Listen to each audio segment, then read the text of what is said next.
Hi friends, welcome back to my channel.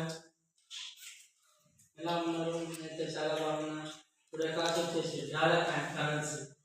So మన dollar మరియు కరెన్సీని మనం యూజ్ చేసుకోవడానికి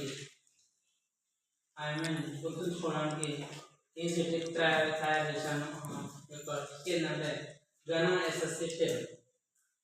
మన జీ అంటేనేమో మనకి ఇందులో గయానా, ఏ అంటేనేమో ఆస్ట్రేలియా, ఎన్ అంటేనేమో న్యూజిలాండ్, ఏ అంటేనేమో అమెరికా,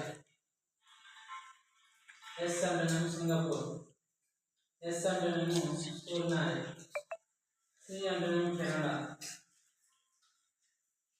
కి అంటేనేమో తైవాన్, ఈ అంటేనేమో ఈక్వెడార్, ఎన్ అంటేనేమో నమీబియా.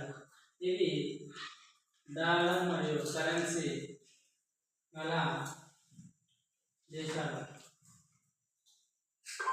సో ఇది గానా ఎస్ఎస్సి 10. ఈ ట్రిక్ ద్వారా మనం డాలర్ మరియు కరెన్సీని తెలుసుకోవచ్చు. సో వీడియో నచ్చితే ప్రతి ఒక్క లైక్